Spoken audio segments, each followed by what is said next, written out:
This week's episode is brought to you in partnership with Zero Procure, who are here to make procurement simple. Zero Procure harnesses a network of specialists to ensure that businesses are working with the right suppliers at the right price. Hospitality Meets is delighted to partner with the Zero Procure team and their network to help keep this podcast accessible and free to listen to. Please get in touch with them for a chat. Just click on their link in the show notes or visit their site at zeroprocure.com/podcast. Welcome to Hospitality Meets with me, Phil Street, where each week we take a light-hearted look into the stories and individuals that make up the wonderful world of hospitality. Today's guest is Travis T-Bone Talbot, hospitality legend, industry disruptor and goodwill rockstar. Coming up on today's show, Travis gives us a hot tip. If you have clean, pressed, pleated whites on, your chef whites, and a clipboard, you can walk in anywhere. Phil speaks the truth. If bartenders are going out together, be afraid. And Travis demonstrates that it really pays to know where the money's going. And then I thought we were going to the racetrack to gamble. We bought a horse. All that and so much more as Travis talks us through his epic story and journey to date. Travis is a wonderfully colourful individual and he really brought the fun and energy to our chat. In amongst his brilliant story, we chat at length, and almost by accident, about staffing. He's got some great ideas around that, some of which may be new to you, but even if they aren't, they'll serve as a wonderful reminder of some of the things you can do to make a difference in your business. As always, a sneaky reminder to keep sharing the podcast as far as you can. Let's get the world talking about our amazing industry. Enjoy. And a huge Hospitality Meets welcome to Travis T-Bone Talbot. How are you? I'm good. Thanks for having me on. Appreciate it. You're very, very welcome. Now, before we get into anything, Yes. T-Bone, let's talk about that. Yeah. I have a feeling that you might like a steak, but anyway, that's... Well, yeah, you're not too far off. So I've had a lot of nicknames depending on where I've lived and where I've traveled and who I've worked with. So there's many nicknames, but one that seems to have stuck since I was a kid is T-Bone. And it doesn't really have a great story behind it. My grandfather, who was a tough as nails cowboy, and we used to spend all of our summers, with him chasing the rodeos. We would get together at the campfire at the end of every rodeo, and all the cowboys would come over, and all the families would be there. And you'd have a fire, and you'd have the roast going and stuff, and there'd be some cocktails flowing. And then my grandfather always thought it was fair game to pick on me as the city kid, who had very bad teeth at the time. And so he Right. used to joke all the time. He's like, "Hey, look at my grandson, Travis T-Bone."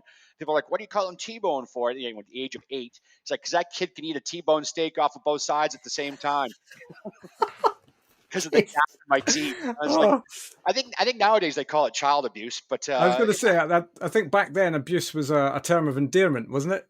well, that was his way of showing affection. At least I was getting attention, he used to say.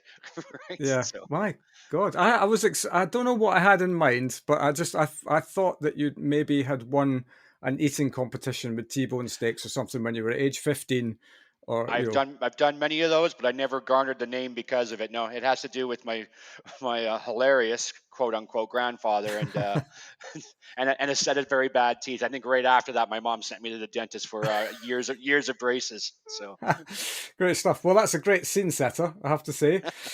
So just tell everyone what is it that you do? that's actually a good question, and it's funny. I have to this day people I've known for 20 or 30 years, and actually, they're following my social media. Like, "What do you do?" Right? So it's a bit of a Travel a lot. mystery. You travel a Yeah. lot. I know that for a Well, fact. in short, nowadays is my brother and I have a small consulting group. When I say group, we just means we have multiple different services and different brands, and we do different things. But at the end of the day, we are consultants and coaches for food and beverage and hospitality.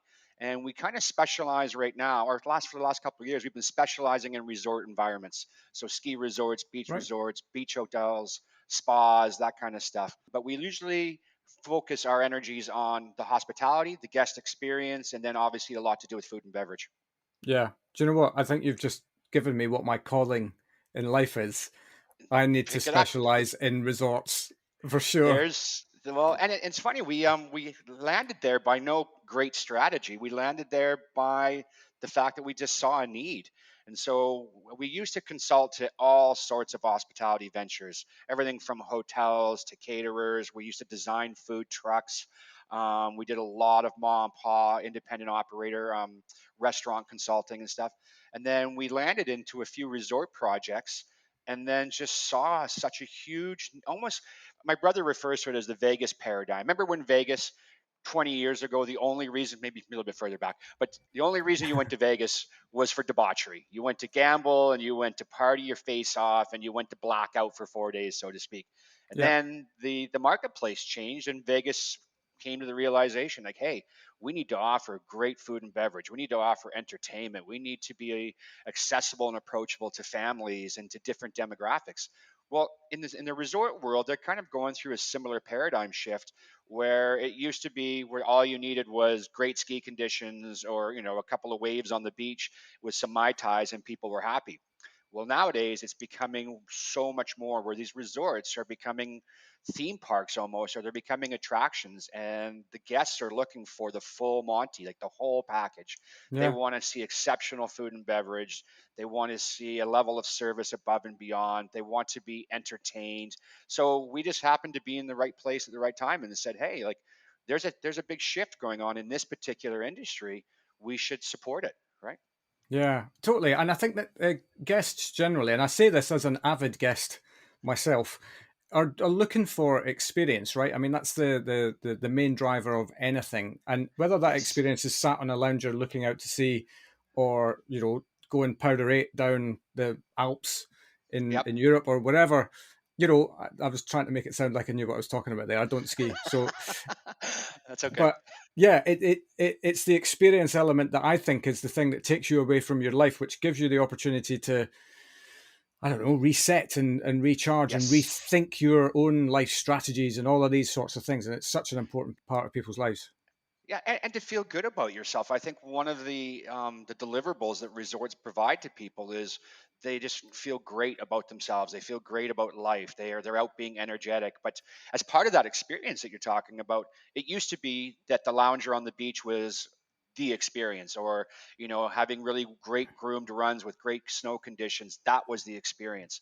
Where now that customer journey is so much more elaborate and there's so much more expectations through that whole journey from start to finish, from the minute we get on the website to book with the resort and secure our lodging, to reservations in the restaurants, to what food and beverage, especially if you're there at any resort for more than, let's say, 4 days.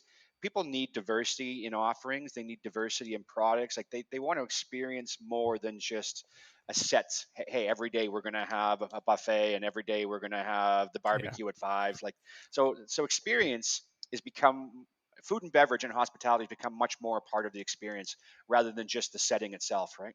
Yeah, totally. Couldn't agree more. And I know that for because I've just come back from a trip to Mauritius. So, Oh, and nice. we had 7 restaurants in our resort, and it for me, certainly as a foodie, that's massively important to me that I can have. If I've gone to a place to just escape and unwind, I can, as you say, I'm not just going to have my head in the buffet every night. It's Yeah. right. Where are we going tonight? What are we doing? And and this place had a fine dining restaurant. It had a relaxed barbecue on the beach. It had an Asian restaurant that had a teppanyaki table and all of these sorts of things. Where actually I get my experience from what food are we eating next. That's Yeah. basically and I can't be alone in that regard. Yes. Well, no, absolutely not. And actually, with the internet these days, is we're finding, and the research supports it, is that when people are choosing a resort, the food and beverage and the lodging can be a big part of the decision making process. So Yeah. if they're comparing resort A versus resort B, some of the deciding factors are going to be, oh, look at this resort. They got way more in terms of food offerings, or hey, they have a cool lounge and they have like, it's all about that entertainment is some of the language that's being used nowadays. Entertainment. Entertainment, Like or that one. the other language or the other buzzword I've heard recently, which I quite like, is vibe dining. So, what's the vibe and what's the atmosphere? Because that's part of what I'm expecting in terms of experience. But yeah, if you don't have those things, you're losing out these days. Which once again comes to that paradigm shift I'm talking about, where resorts are like, hey, we really got to elevate our game in the food and beverage and in the experience in terms of what you're experiencing in the restaurants, the entertainment value. And people are making decisions saying, "Oh, we're going to go to Resort B over Resort A because once we're done the beach, once we're done doing a day on the hills, now what? Now we need to entertain ourselves, and we know we're going to eat something, so we want that to be an exceptional part of and a significant part of the experience, right?" Yeah. Yeah, yeah, totally. So you travel a lot for your role. Just tell us where you are today. So this week, I'm in Nicaragua, San Juan del Sur, and I've just gotten back. I was in tour around Michigan. I was in Vancouver, British Columbia recently, and I just spent literally 10 months traveling all around Mexico, living in different cities for a month to 2 months at a time, just diving into local cuisine and authentic Latin American cuisine. Right. Right.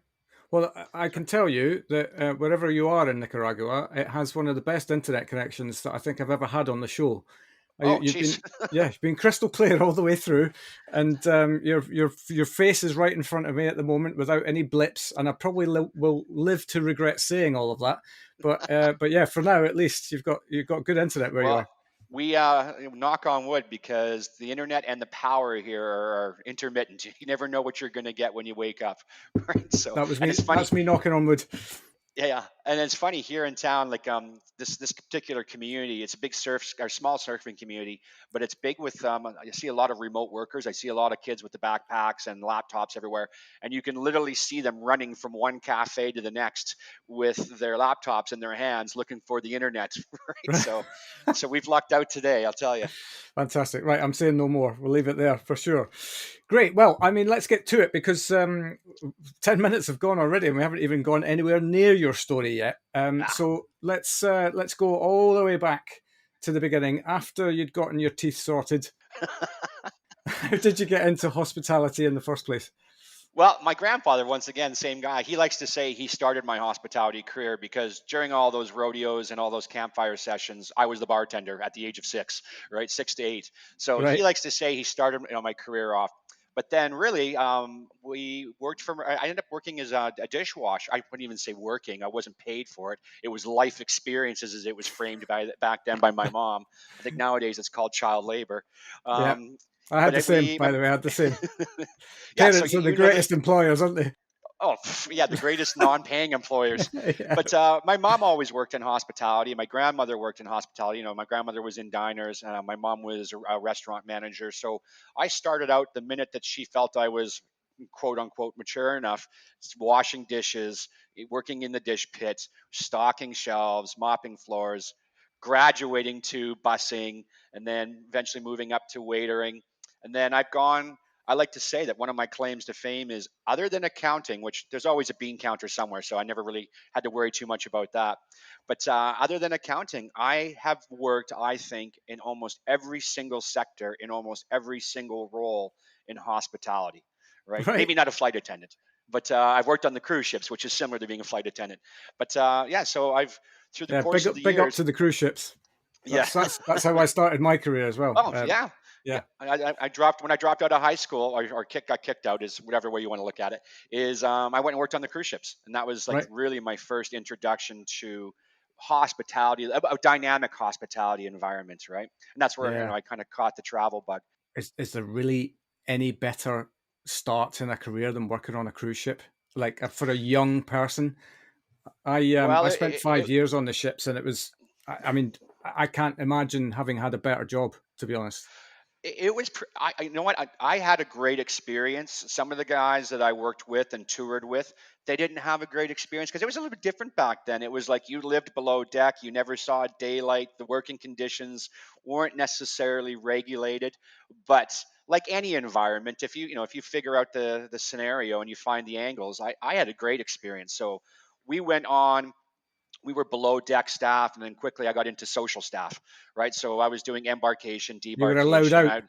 I was allowed. I was meant to be with the guests and engaging with them. Where a lot of roles you weren't supposed to engage with the customers or the passengers. And I had a great time. I was like I was the Julie McCoy. I was doing horse racing and water volleyball and square dancing, and then you'd be a part of the excursions going to town. So from that perspective, it was amazing in terms of life experiences. Especially at a younger age, what you get exposed to, the travel, and then just seeing an unbelievably complex and fine-tuned hospitality machine. Like Yeah. the production, as you know, that happens on those ships, it's military brigade efficient, right? It's unbelievable. I mean, I remember. I will never ever forget my first day when I originally started in the front of house sort of reception and the passenger facing Yep. roles, and then I always wanted to move into food and beverage at some point, and I got that wish about 2 years in. And the first time that I was put on galley service in the galley, and here we are, we've got a central galley with a restaurant either side serving 400 people there, 400 people there Yep. Serving in them four. different meals. Yeah, and yeah, fully a la carte, and doing it all in 45 minutes.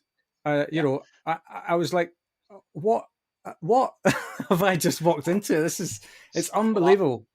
so I would say out of all the experiences I've had, like working in hotels, restaurants, QSRs, chains, the cruise ships was the place where you saw efficiency in food and beverage and in hospitality, and also hospitality done right. Like when you have somebody, when you have an audience that's not only captive, they're somewhat locked in.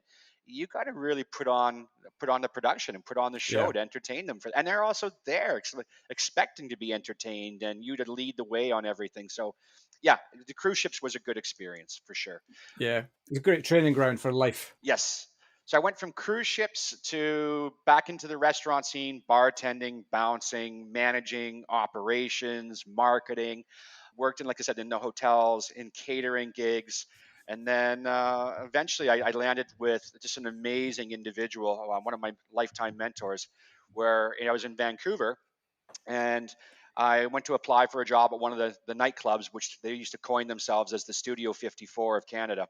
And the guy that owned it was just an entrepreneur extraordinaire. And he took me under his wing. And when I started with him, I was doing bottle counts and I was doing inventory and I was setting the bars up for the nighttime shifts and that. Within 5 years, I'd gone with him where he had one nightclub and two small pubs. To by the time I left and I was the vice president of operations at 25, I was overseeing 26 venues. Right. Jeez, at Yeah, 25. it was unbelievable and it was great. I had so many lessons that I learned from Roger, but one of the things that he kind of imparted was, hey, there's a career here. Like, don't just look at this as a stepping stone or a filler. There's a career in hospitality, and it can be a lucrative career for entrepreneurs, right? Yeah, So he took me under his wing. He basically said to me, "I will pay for any education you want. You can use all the resources of our organization, so the access to the liquor reps and to all of the suppliers and vendors who back in the day were just couldn't give you enough in terms of, hey, we want your business, but what can we give you, to entice you to kind of come on board."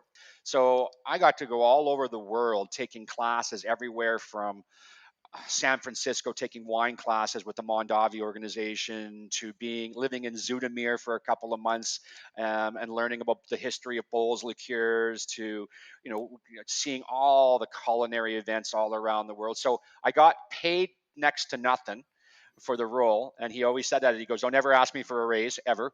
So I never did nice. in the 10 years I worked for him. I never got a raise, but I was living the life of Riley in terms of I had access to everything you could ever imagine. So you want to go to the Super Bowl? No problem. I can get us tickets. You want Oh to sit center ice for the NHL playoffs? I can get us tickets. You want to go take a culinary course that's put on by Thomas Keller?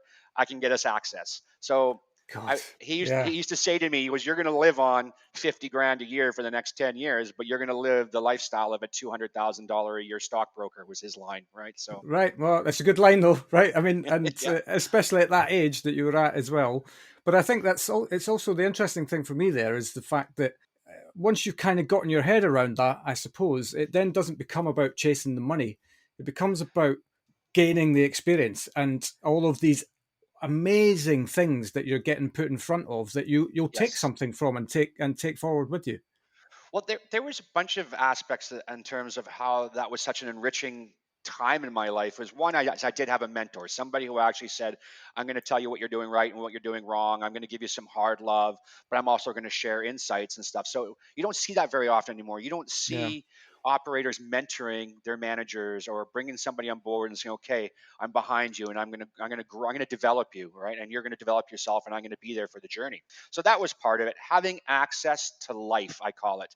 So being able to do all those sporting events, to be, we had a bunch of live entertainment venues, which at the time was Molson Rocks was our partner, which then became House of Blues, which then became Live Nation, right? So I was working venues with those guys and doing outdoor concerts, and we would have all those artists come in and all those entertainers come into our venues. So we got to meet them all, got to sit down and give dinners to celebrities like Michael Jordan, Wayne Gretzky, Barry My Bonds. Like gosh. so, Yeah. the amount of exposure that I got to just all the things that are out there in the world in terms of life experiences, it was just all at my fingertips, which was great. I never abused it because that was part of the mentoring, and then the education.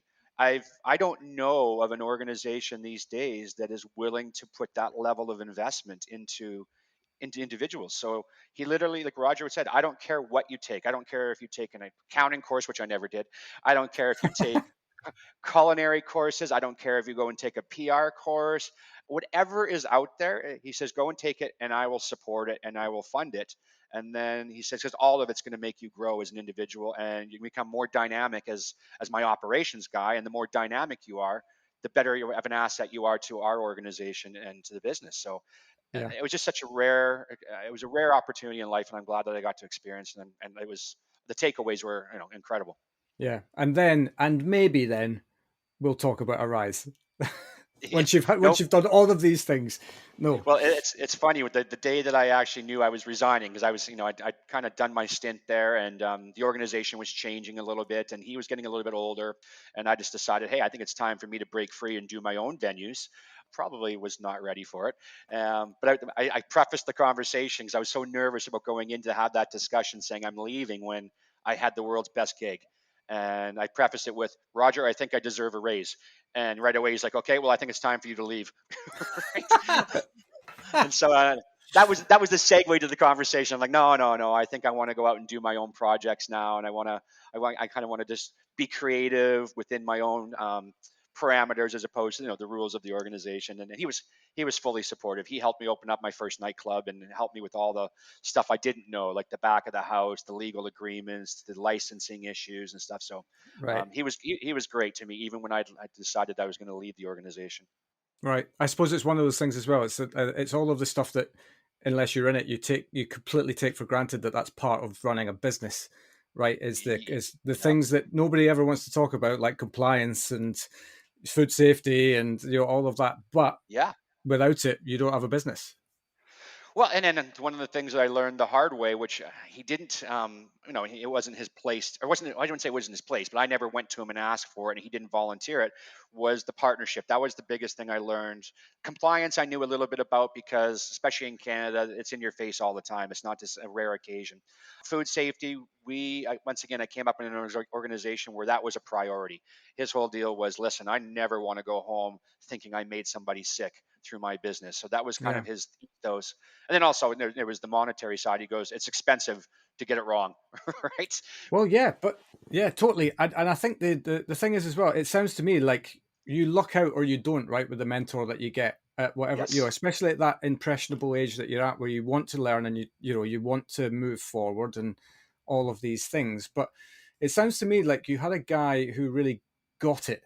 Like, Oh yeah. who wasn't, yes, of course you have to make money, but he wasn't, again, not chasing the money. Let's make sure that we do everything else well and the money will take care of itself.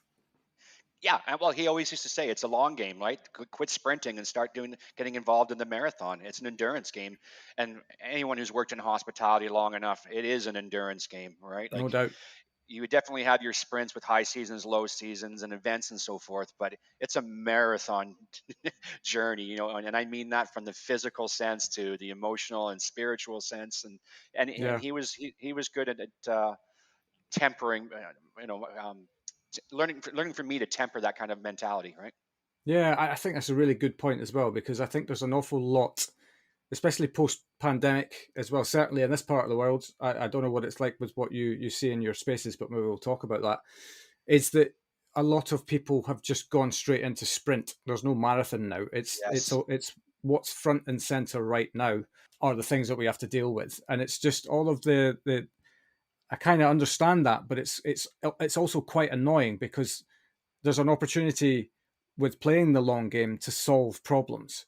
But if you're always pushing the can down or kicking the can down the road, when it comes to the major problems, then you're never solving any major problems. And we see that absolutely fundamentally right now in the UK with staffing. Yes. It's and actually on my holiday in Mauritius now, I just had a chat with the general manager of the hotel. It's the same problem there. But everybody wanted to get back to being busy, right? That was probably priority number one. But ultimately, at some point, we've got to get back to thinking long term about your business and the industry.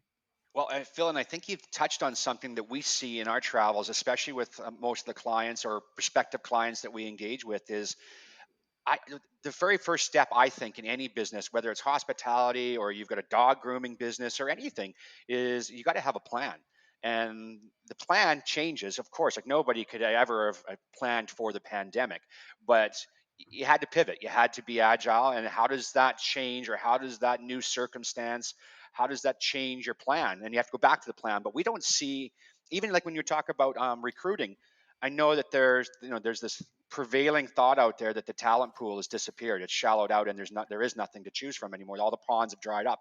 Where I've seen so many operators in so many different markets that haven't experienced that problem, and it's because they had a strategy for talent recruitment. They had a strategy for retaining the people that they had on board. They had a plan when it came to HR and to talent management, where I would say conservatively 95% of the people that we work with don't have a plan, period, for the business. And then they Right? definitely don't have one when it comes to, hey, how are we going to attract talent? How are we going to be the employer of choice? How are we going to make recruitment and retention, which is just as important as recruitment, how are we going to make that part of our daily operations? And I think I just posted yesterday on LinkedIn, and I got some pretty mean reviews, is Well, that means is that you're saying the right things. Then probably well, that's but I'm not looking to offend. I'm just making some observations from real world experiences. Like there are some operators throughout BC, British Columbia, Canada, they've never ever had a problem with staffing. And these organizations, it's because their marketing is their people, right? So they put all of their efforts and investment into people development, not talking about the culture, having a culture, as opposed to talking about a culture, yeah, yeah, and sharing that culture through their social media, like saying, hey, here's Phil, and here he's just got promoted, and we had a party for him, and congratulations, Phil. Like legitimately authentic culture.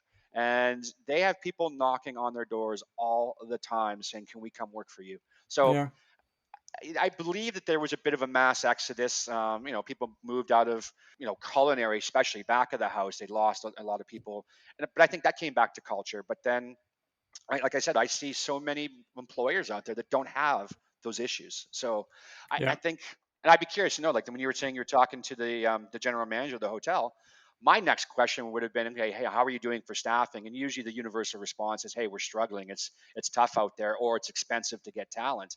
Well, my next question is, okay, so now what? What's the strategy? Now that you've stated the problem, where's the solution, right? And yeah. what's the strategy? And usually the conversation goes silent at that mark, right? Yeah, I might have asked him that if I wasn't on holiday. I didn't want to be with him for longer than about an hour. Yeah, fair enough. Yeah, yeah. You weren't there to counsel and coach, right? No, no, it. But no, but I think what you say is absolutely bang on. Is that there's a lot of time that people just accept the problem, but don't actually. Okay, well, that's not working then. So what do we need to change? What's the Yeah. plan now? When this avenue hasn't worked out for us. Well, and then you see so much of that where the operators are like, we're short 3 back of house staff, we're short 5 front of house staff, and I'm like, okay, well, let's have a look at what you're doing. And they're like, well, we posted on Indeed.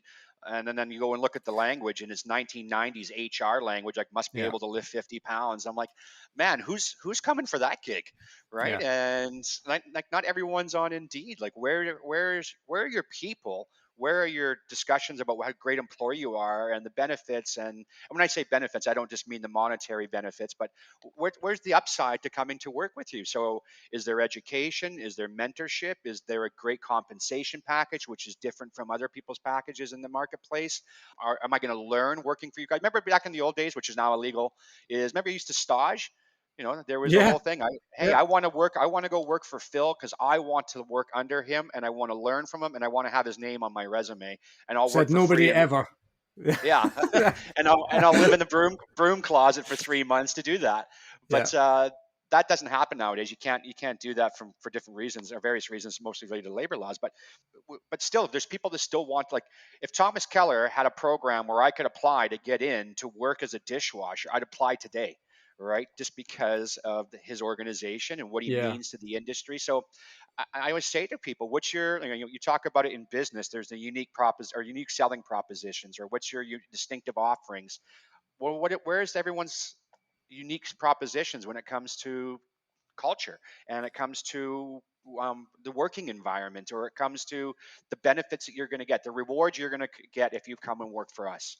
You just Yeah. don't see it. They just think that posting online and posting on Facebook is going to acquire talent. It doesn't, right? No. No. No. Indeed. And actually, the point you make about marketing, I mean, that is basically what we're talking about here. Is Yeah, marketing is you're right. Yeah. and if you're writing job adverts and your language is, as you said, it's just boring and mundane, and it's just about all of the things that you need to do to be The compliant job for this mechanics role. as opposed Yeah. to the actual job potential, right? Yeah, what you need to tune into the things that get people excited about coming into work, for Yeah. effectively giving up their time to come and do something for somebody else, and okay, in return for some cash. But it's not. I mean, when we put it like that, it's not difficult. It's obviously there's a mechanic around trying to make sure you get the language right and all of that, and it's got to Yes. fit your business and all of these sorts of things. But the solution is there.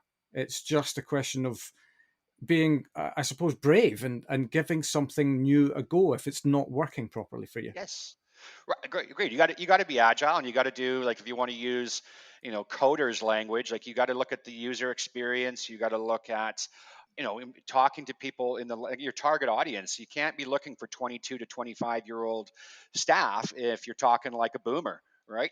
So Yeah, there's a lot to it, and it's an investment. It's an investment of time. There's an investment of capital, and it's also a process, and it's a process that doesn't stop. Where I find so many employers look at recruitment as an event. It's like, oh, we just lost Phil, so put out the ad. Let's go through the exercises, and we need a new executive chef in 3 weeks.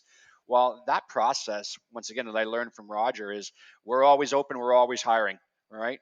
And so, like, it's a process, and we used to invest in it all the time. Like, I know that one of the venues that we were a part of that had a high turnover rate because it was next to a stadium, so it would burn people out just because of all the events in the year. But it was like every Thursday, one of the managers had to dedicate their day from 1 p.m. until 5 p.m. just to sit at a table for people that wanted to come in and interview for a job, right? right. Yeah, So some days you'd have 30 people, many days you'd have no people. And the strategy was, hey, listen, we're always hiring because we're always going to need good people. And you can always put their resume on file so that when you do have an opening, you just call them, as opposed to now we have an opening and now we're going to yeah. have this eight-week process where we're going to have a gap in our operations, right? Mhm. So, and then the other thing I learned from Roger was every single person that applies is a potential guest. So when you think about how Yeah, much money, yeah, when you totally. think when you think about how much money some people organizations put into marketing their brand, and not necessarily employer brand marketing or talent recruitment marketing, it's like, well, what if we took a portion of that and we just constantly invested it into recruitment, right? And Yeah, so one of the things that we used to do, whenever somebody came in for an interview, we would always offer them, hey, do you want an appetizer while you're waiting or while we're having this discussion? So Roger would think, hey, the cost of an appetizer is $1.50. The cost to get somebody to come in the door is significant. So why don't we treat them like a guest? And then that person now has become an ambassador, whether they get the job or don't get the job. And we used to see it all the time. We used to see people that, it was always awkward. You'd see people coming in on a Friday, Saturday night that you actually had turned down and you didn't hire them, but they'd become guests, right? yeah. Yeah, yeah, yeah. So There's a company that I work with here on a recruitment front who do something similar. If they have they're applying for roles with the company and you don't get it, but they keep in contact with people, and they'll often do a cocktail party where they'll just yes, invite people who've come through the door who didn't quite get a role, or there just wasn't the right space at that point in time, just to say we're still thinking about you, and yeah. and it's worth its weight in gold, because then that person leaves that cocktail party and goes, they go into shift the next day, and the person says, "Where were you last night?" "Oh, I was at a cocktail party from that Yeah. company I didn't get a job with." Yeah. Well, and you know what? The other thing is crazy is whenever we're going into a project, one of the very first questions I always ask a prospective client is, "What business do you think you're in?" And they're always like, well, I'm in the resort business. I'm in the hotel business. I'm in food and beverage. You used to hear the service industry, but you don't hear that anymore. I'm in a restaurant business. I'm like, no, man, all of those fall under one umbrella. You're in the hospitality industry. Some of those are transactional products. Some of those are elements of your business. But at the end of the day, you're in hospitality, and hospitality needs to extend to your staff, and it also needs to extend to your candidates, right? So if somebody's coming in and they're, like you said, they're willing to invest their time, they're willing to choose you over all the other options in the marketplace. You got to extend a little bit of hospitality to them, right? Yeah, which shouldn't be that difficult, should it? Really, for Well, I got to tell you, us. when you and I know you read all, you're totally dialed into the HR scene, but when I read through LinkedIn and all these articles about the Great Resignation and the quitting and all these strategies, or all these issues, is I never once see them saying, "Hey, like you need to treat candidates like human beings, and you need to make it easy for them to come work for you, and you need to make it attractive," right? Yeah, it's not rocket science, is it, when you put it like that? I don't think it is, but No. I see that being, and don't get me wrong, I get that it's challenging out there because the marketplace has shifted where it's an employee's market. So they're doing the diligence, they're doing the assessments of the employer, and the employers are basically interviewing with candidates. Is my take on it. But Yeah, so I know it's tough out there because it's not just open the doors and they will come and they're lucky to work for us, which used to be the prevailing mindset. Now it's like, as an employer, you need to put on, at the show, you need to sure. Yeah, romance candidates and make it attractive, right? yeah, absolutely. Anyway, I've taken you massively off your story. That's You're just about to leave Roger.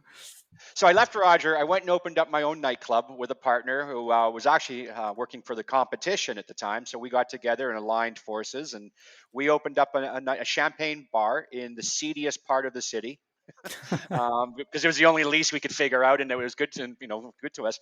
But it was a huge success. We crushed it. And that was the name of the place, was Crush. But we had immense success. It was lineups down the street. We were exceeding our sales. We were making all the magazines, everything from the food and beverage publications to even like the architecture and design magazines. So it was a huge success, but I didn't know about partnerships, and I didn't know about the legality of partnerships, Right. and so it was a classic restaurant hospitality case study of, hey, just because you're busy doesn't mean you're successful. And we had a good 3 to 4 year run, and then yeah, it went all sideways, and everybody ended up suing everybody, and it was an ugly ending God. to that, to a Right. very, which should have been a very good lucrative project. But it was a good More lesson, lessons learned, though. Yeah. more lessons learned, and yeah, and it was a good experience. And also it was tough though, because nightclubs are a tough gig, especially if you've got entertainment. You're starting your day at 8 in the morning and you're going home at 4:30 the next day, right? Mm. And if you have back-to-back shows, anyways, those are just the war stories. But I did the nightclubs, and then I got recruited from a group out of Boston who owned a bunch of venues. They were primarily landlords and they were land developers, but they owned a number of restaurants and pubs and bars, and they were looking to consolidate those operations and treat all of those independent bars and stuff as one hospitality group. So I got recruited to move to Boston and put that whole project together, and provide some leadership and institute some strategy, and that was a huge success, and I really enjoyed my time with that family. It was a family run business, and Yeah. enjoyed my time in Boston. And then I just went bananas. I just went all over the place. So I worked in PR and marketing firm, once again, where I like to say, hey, I've done it all. I went to work for a public relations firm in Boston, New York, because I wanted to see, when we were restaurateurs or I was working for all these organizations, what are we paying for? Like, so Yeah. Well, we have a PR person, we have an agency that's doing our creative and our marketing and our strategy. I want to know what's behind the curtain. I want to know how those places operate and what the mechanics are. So I joined one. I applied for a PR firm, got the job, and ended up working there for 3 or 4 years to learn, to learn the secret sauce, and then back on the road again. And so, and then where did I end up? Oh, geez, so many different places I've worked in so many different capacities. But then I ended up, I wanted to do the corporate world. I wanted to see what corporate hospitality was like in terms of being more at the C-suite level or the director's level, as opposed to just being a frontline, frontline leadership. So I ended up working for a casino group in Canada. That when I started with them, they had four or five properties. They had a couple of what we called hot dog stands. So the food and beverage was just calories. It wasn't really food and beverage. It was just something to right. feed people so they stay on the machines. And then when I left that company 5 years later, they had 36 casinos and over 125 restaurants, and they were legit restaurants. So that was another life experience, like just seeing the math, the psychology of the casino world, right? And then just growth, what it's like to work for an organization where their whole initiative is we're going to grow. And also elevating their brands. Like I said, we went from hot dog stands to coming up with some award-winning steakhouses to coming up with very innovative, Asian fusion concepts. Changing the whole in-room dining program. So it was a really good opportunity to get creative. Which is one nice thing about working with casinos is you can be as creative as you want because there's resources there to support it, I was going to right? say there's a one or two bucks in the casino trade. Yeah, yeah. And the nice thing about that organization, or not that organization, that world is the cost of goods isn't always a huge issue, right? Yeah, The whole idea is the intention is experience. So if you can get them into the restaurants and start their experience before they go to the casino, there's a lot of math as to how favorably that works out, right? yeah. And then you're just driving top line, and there's an old school of thought: if you drive the top line hard enough, it'll hide all the sins on the bottom line, right? So Yeah. so that was good. And then just prior to COVID, I decided to leave the casino company and decided to go out and do consulting and coaching because when I was working with the PR firm, I really felt that was a lot of what we did with clients was kind of just educate them, empower them, coach them through processes. And so I thought, hey, you know what? I think that that'd be something I'd like to do. So made the most arrogant mistake of leaving the casinos, opening up a small business, and then had like 10 employees right off the bat. And God, and then COVID. then, well, so one is I had 10 employees. I had a business plan, but part of the business plan didn't talk about personnel management, right? And a lot of the guys that I brought on board were all my equals and counterparts and colleagues in the industry. So they were pretty much on par with their skill sets or their backgrounds, or we were very close friends, or we'd all work together, whether it was as competitors or in the same environment. Put 10 guys that all think that they're the chief in the same room, right? And Yeah, so I ended up having to become an HR business where I was managing people more than we were managing projects, and we weren't delivering to our clients. And so we had to make some shifts there. And then once we got that all sorted out, and then we had this great book of business, we had our pitches down, we were signing some really high profile clients that really wanted to make change, industry leaders and, forward thinking kind of organizations. And then COVID, yeah, right? And then we went from hero to zero in a couple of weeks, right? So yeah. Well, that, there's two times that exist, isn't there? There's BC and AC, before and yeah, after. That sounds yeah. like a band, actually. But You're anyway, close. You're close. yeah, yeah. Big fan of them, actually. Yeah, but it's so how did you manage? Because I'm a business owner myself, so there's the podcast was actually a byproduct of that time. Right, Really, for me, it was something I was always going to do anyway, but it just helped get it off the ground quicker, perhaps, because right. at that point in time we had no business, nothing at all, and so it was a case of this gave me a focal point. But how did you manage that at that point? Well, it was obviously it was disheartening when all of a sudden your brand new business, is all of a sudden no longer like it's a non-entity, Yeah. and we didn't know when we were talking to our clients, like they're like we don't know, like nobody knew. So it was like, how long is this going to be? And then eventually the resources and the funds ran out, so you had to lay the people that did stick with me. We had to lay them off, including my brother. His wife was pretty happy about that. Oof. Um, Yeah. so it was tough, but then if you got to find that silver lining in every storm, is it gave me an opportunity to kind of just, okay, I always complain that I never have enough time to put together these other ventures that I want to work on. I always complain that I don't have time, where I want to revamp our websites and I want to revamp our services and offerings for our clients. And so for me, it was an opportunity to. It was humbling, for one, right? Like, it definitely knocked the wind out of the arrogant sails, Yeah. and then it was a time to take inventory and a time to take stock and to say, okay, what do we want to do? What are we good at? What do we find? Our passion to be like, what part of our businesses do we really feel passionate about, and where do we think we're really actually giving value? Because we had a whole menu of, we can do this for you, we can do that for you, and I was just like, are we really good at that, or are we really offering value to our clients, or is that something that they are looking for, or are we just giving this massive a la carte menu that doesn't necessarily have impact? So it was an opportunity for us to reset and re-strategize. And then one of the things that we did was we took that huge menu of offerings, whittled it down to things that we both felt that we were good at and that would have the most impact for our clients. So doing less better, right? And then we broke it up into four divisions. So rather than one huge consulting group, we broke it into four different groups. And so for a client, they can say, you know what, I definitely want the coaching, but I'm not interested in the eco intelligence.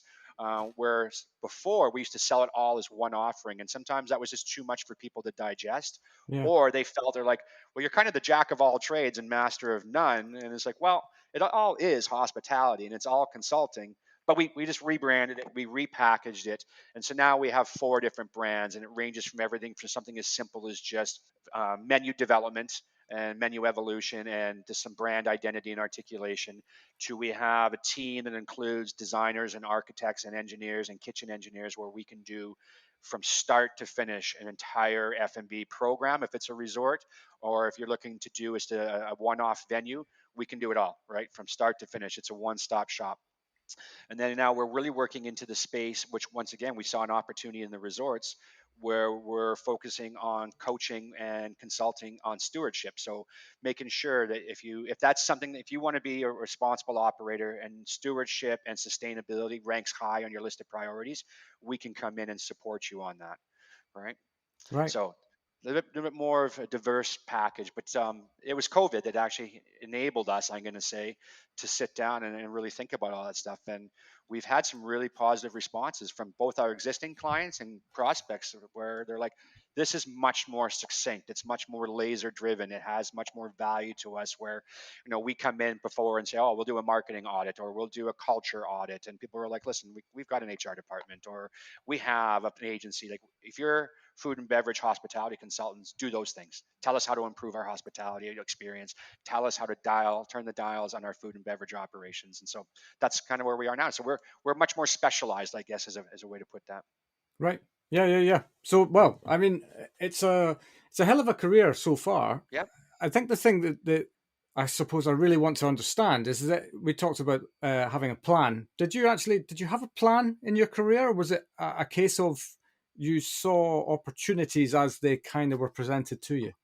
You know what, I kind of say it's a lot of it's happenstance, where I've just fallen into really good situations, and then having a bit of a, like, I think I've always had good situational awareness, where I'm like, oh, I just fell into this opportunity here. It's an opportunity. I need to maximize it. Mm, And one of the things I've kind of done in my career, which was part of my strategy, was I'll never say no. So if someone right. says, "Hey, Trav, you want to move to Scotland, and there's an opportunity here for you to help this group that are growing and so forth," I'm like, "Sure," just say yes. Yeah. And I can't remember. There's a quote from somebody, and I don't know, it was one of those guys like an Elon Musk or a Warren Buffett or someone like that, and it was like, always say yes and figure it out later. right? Yeah. And Fake it till you so make it, isn't it? That's well, the well, just yeah, and so I've never. That's one of the reasons I've become such a travel, a wanderluster. Is I've always just said yes anytime someone says, "Hey, we have an opportunity. Would you be interested?" All right, and it's taken me all over the globe, and it's exposed me to all different facets of the industry that I probably wouldn't have known or been exposed to had I just stayed in one spot and grown roots. Right. yeah. Um, so yeah, Yeah, it's it's a massive thing of the industry, though, isn't it? And I don't think we give that enough credit for what that does to you as a human being. To be able to see so many different places around the oh world and man, so many ways of doing things. So many ways of doing the same thing. yes. It's we definitely don't place enough emphasis on that these sorts of things as an industry in terms of what it can bring to you as a human being. Well, and that was one of the things that I always thought was great about Roger too. He was always like, because being in hospitality going back 10, 15 years, and we're all young bucks, and everybody wore that badge of honors. I put in a 100-hour work week, or I just worked 4 doubles back to back, and those were scar tissue that you became proud of.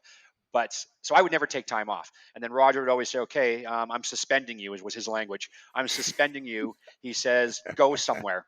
And I'm like, "What do you mean?" He goes, "Go take a holiday and go see new things." Because you're right. Is at the end of the day, we're just preparing food, or we're just turning down, turning pillows over, or we're just providing, this space for people to kind of relax in. But it's amazing. So it's not a complicated product, but it's amazing how many different creative ways people are approaching it. And you only see that when you move around, right? Yeah, And, like you can see a street vendor that's preparing a taco in a different way that you'd never thought of. yeah, You see like I was just in a hotel in Michigan, a resort hotel, and in my room, they had me fill out a bit of a survey, like what are your hobbies, what are your likes, and it was kind of an interesting exercise. I've never done that before, where they kind of profile you a little bit. They ask you to provide them with information about what you like. And so I thought it was like a concierge service, but it was really their approach to everybody. And then so I get back to my room. There's all red wines because I'm a big red wine guy. I don't really care for the whites. And so they'd filled the fridge and they'd filled the cupboard with all red wines. They had given me all different kinds of beef jerky, which goes really well with red wines. And then they'd put a record player in my room and they'd curated a dozen albums where they're like, here you go. We think this fits your personality and we think it fits your profile. And I'm like, wow. So there I yeah, was drinking wine at 2 in the morning, making notes, eating beef jerky, and listening to Aretha Franklin. It's like I'll remember that experience forever. yeah. But it's what it's just a different way of approaching things and a different way of doing things. But at the end of the day, they were just still making somebody just feel welcome, right? Yeah, yeah, yeah, absolutely. It's I suppose in the grand scheme of things for them, it's a small thing to do and achieve, but Easy, actually right? has a massive impact on. You're still talking about this now, Yeah. Well, it was funny. We all got together, so it was a bit of a summit. So there was 50 other people that were there that we all knew each other, and we were all there for the same reasons. And then we all got together at breakfast in the morning and said, "Hey, did you get a record player in your room?" And everyone's like, "No," or one guy's like, "Yeah," and I'm like, "What records did you get?"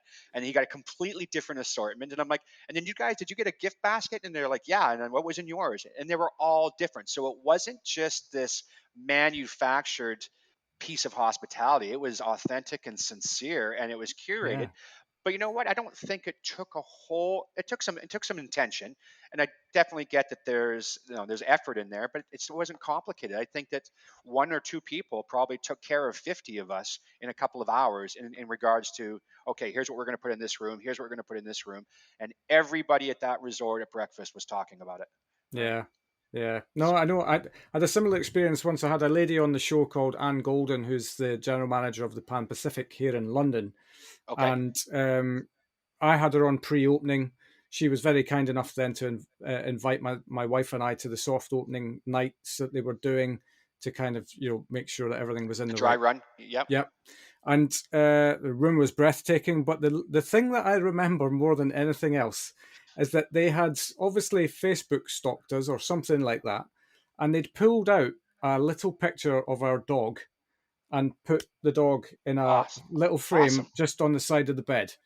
And there was Yeah. a picture of my wife and I on our wedding day, or an anniversary trip, or something like that, and that was in the room as well. And you walk into the room, and you're just, oh, we've come to the right place. Yeah. It's just It's a simple thing, really, but it makes such a massive Well, impact.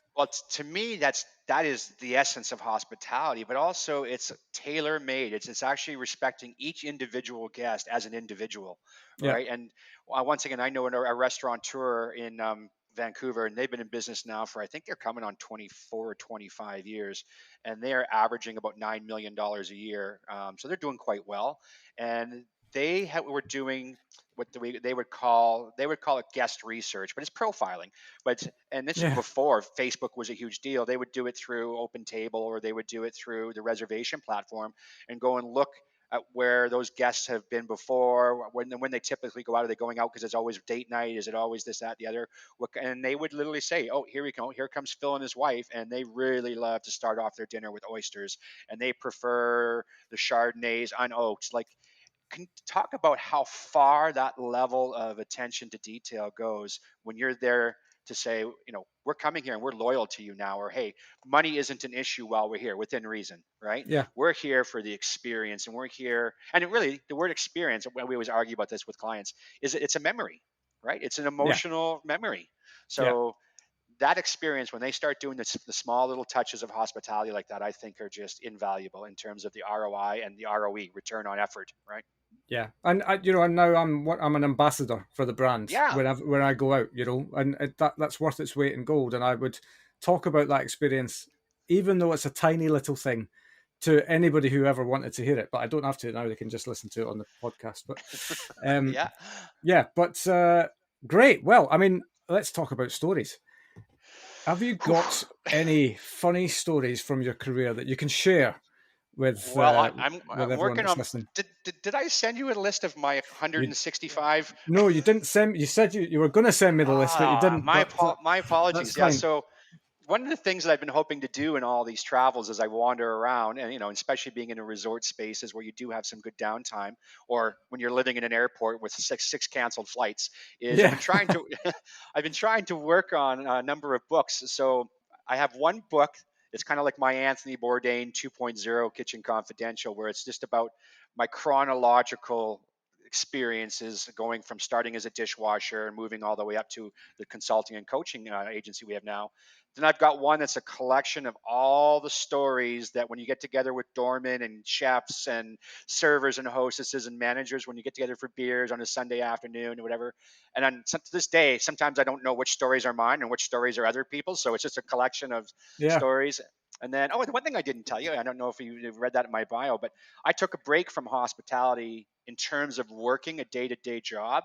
And I took a humanitarian tour that ended up being 4 years of me living on the road with Wow. nothing but a backpack and doing nothing but humanitarian work.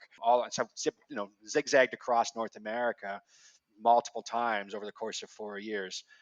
So I have a book that I'm working on about that. So I've got some stories, like, and then I'm learning nowadays too that you have to block out names. But once again, having worked with all of those entertainers, having worked with a number of individuals who are now celebrity chefs, having served and been a part of the after hours parties, with all these A-list celebrities and glitterati, we call them. Yeah. Like, yeah, I'm trying to understand this. So it's crazy stories is I think I'm probably one of the only people that has been attempted to been run over 3 times. So In the same uh, moment. no, Okay. over the course of over the case of my career. Okay. So Right. three times in my career, I've been running a club or managing a venue, and someone's tried to drive their car through our front doors. Right. So Jeez. 3 times in my life, What I've kind had of to place are look you to. running? You know what? People are just crazy out there. Like, I mean, everything Yeah. from an Irish pub to a sports bar to a nightclub, and all those three different environments. Like, so it wasn't just the crazy nightclub, seedy dive bar kind of joints. It was every scenario where people would just use their car as a weapon when they were angry. So 3 times in my life, I've had to look to the guy next to me or the staff and go, "Hey, duck!" Right, and then there comes a car through the front door. Yeah. Right, Well, so from the second and third time, you kind of now know what to do, right? You can see it it's coming, and yeah. Unfortunately, it's reflexive. So, but I don't know too many people that can state that. I had some amazing stories of after hours parties with mostly hockey players from my time in Vancouver, time in Calgary. I think that I've drank out of the Grey Cup, the Stanley Cup. So, so if there and then if there's an award out there, whatever industry, whatever sports. league you're talking about, I've held the trophies, right? Right. I've been there for the press conferences when I shouldn't have been, almost like a Hunter S. Thompson sneaking in the back door kind of thing. Because there's a funny story is we always used to say, my brother and I, if you have clean pressed pleated whites on, your chef whites and a clipboard, you can walk in anywhere. Sure, that's a good It's point. yeah, you can just walk into any place, and especially if you got that angry look on your face, like you got to get shit done, right? And then people are like, "Oh, here comes the chef. He's a crazy person," right? Yeah. So I've accessed a lot of vents over the years by sneaking in wearing my chef whites and a clipboard. Working with hospitality people, the craziest of people out there, and just no rules. So I remember we used to do this thing in Vancouver called the bartenders night out, where every shift we would all put money into a kitty, God, and I'm then already Roger, scared. yeah, and then Roger would match it. So we would, and you couldn't get away. So if you had a shift and you only made $10, you put that $10 in the jar, right? So we had a minimum of day shifts and a minimum of night shifts. And then every 3 months we'd get together and go, oh shit, we got $3,000. And then Roger would match it with $3,000. And then Wow. I would go and phone all of our liquor reps and say, hey, all of us are going out for a night on the town. And they would set us up at, oh, we got you tickets to this and we got you backstage, or go to this place for appetizers. Then, of course, being in the We've got the industry, police on standby. well, we knew the police, so that was actually, and Right. it's funny you say that. We've had a few rides. I've had a few rides home in the back of a car. Just luckily, we knew them, right? But so we would go out and we would do these bartenders, and of course, the hospitality. There's a real sense of reciprocity within the business, within the industry. So we would go to a restaurant and we would say, "Give us 10 rounds of oysters, and we want shots, and then we're moving on to the next place." And it would all be off the cuff. It would all be gratis, because those guys were all customers of ours at our place, and we'd Yeah. always look after. So there was always this sense of reciprocity. So we had all this money that we couldn't spend, other than, like, you can only give the oyster shucker $600 or $700 before it becomes ridiculous, right? As far as Yeah. a tip, which we did. We would drop $500 on a server. We would drop $1,000 on a team of bartenders because we had the money, and that was also part of the gig, was get out there and give back for all these people that support you at your place. But we Yeah. would do crazy stuff. We're like, hey, we've got $6,000. Let's go to the racetrack. And then I thought we were going to the racetrack to gamble. We bought a horse. Right? What? So one of the guys on our team, our crew goes like, Travis, give me the money. And I'm like, okay, he knows about horses, he knows about gambling and whatever. And I thought he was going to go lay bets for all of us and come back and go, here are your tickets. He came back with a certificate and goes, so I bought a racehorse for us. Right? And My yeah, God. so that was one story. And then other times when we had just too much money and we kind of potentially overstayed our welcome at a lot of the restaurants in town, we would just go to the airport and just, like, literally with a toothbrush in hand, and just walk up to the desk and go, what's the next plane that's flying out? Doesn't matter if it's going to the smallest little town an hour away, or whether we're getting on a plane and ending up in Vegas or whatever. Like, so we would do these bartenders dinners, and it was just 3 days of craziness over the course of 5 years. Like, so many stories there. But Yeah. yeah, Well, my time on cruise ships always taught me that if bartenders are going out together, be afraid. well, But also tag along because they know where bartenders, to go, they know they what know. to order. So there's two sides of that. So when you're going out with the bartenders, yeah, follow in the shadows, right, and see what's happening, and be close to the debauchery, and you'll get to have the same experience without all the liability. But then going Yeah. out, if you see the kitchen crew going out together, you definitely go along with them, because it's just an experience onto itself. But they're walking in through back alleys and behind dumpsters into doors and coming into the restaurant from the back end. And you want to talk about kitchen parties? People always talk about home kitchen parties. Go to a restaurant kitchen party right after things are Yeah. closed, and there's 25 chefs in the back there drinking from a box of wine. There's some pretty good stories there. And then all of a sudden everyone gets drunk, and then everybody wants to cook something. Yeah. There's some good experiences. So Everything that ever happens that's interesting for a chef that's not work related happens after 1 a.m. I have learned that from talking to many a chef, that either that's 1 when the a.m. good or stuff on Monday happens. nights, right? Right. When everyone's off on Mondays, that's when all the action happens. So Yeah, absolutely. Great stuff. Well, look, that's you gave us a fair few there, and I definitely don't want to take all of your material for your book, and look forward to that whenever that materializes. hopefully, within the next year, yeah, hopefully. Great. Yeah, yeah. Well, keep us posted. And you're now a friend of the show, whether you like it or not. Um, but yeah, what's the next year got in store for you guys? What are you up to? Well, so I'm still continuing to travel. So from here, I'm looking at Portugal, I'm looking at Costa Rica. And then when it comes ski season, which is usually after American Thanksgiving, I'll be on the road with all of our resort clients from coast to coast. So there's a fair bit of travel on the horizon. We are launching a new online coaching platform. So, in addition to the work we do with resorts, the work we do mostly with executives and so forth, is that we're going to be opening up a platform for coaching for food entrepreneurs. So, Right. most unfortunately, there's so many young aspirational kind of entrepreneurs get out there and they don't have a mentor. They don't have someone to guide them through the processes or to ask the tough questions or to share insights. And they usually, as part of their business plan, they don't have the funding. They can't afford a consultant. They can't afford someone to do a business plan review. So we're going to be launching a platform specific to that audience where they can just Brilliant. buy advice and buy coaching in like literally in 20-minute increments. Right. So they'll say, hey, give us your business plan and we'll walk through it for 20 minutes with you and give you some, high level stuff. So we just are trying to make ourselves more accessible. And to us, that's also a little bit of a way of giving back and helping some of these entrepreneurs avoid some of the pitfalls. So that's coming up. Hopefully next month we launch that. And that's it right now. Like I said, we've got these 4 or 5 new services we've got the coaching, and then hopefully we're busy this year as we rebound from the COVID pause, we'll call it. Yeah, yeah. Well, I mean, you're clearly like to keep yourself busy. You've Yeah. always got a lot on, which is great, and I massively appreciate you making time to talk to us today. I think you got a fabulous story. It's always great for me. We're predominantly a UK based hospitality podcast. I think about 80% of our listeners come from the UK. But Well, Phil, I'm game to traveling to the UK. yeah, my Well, my you're coming to pass my Portugal. pass You're nearly here. Yeah, my passport's good. I'm ready to go.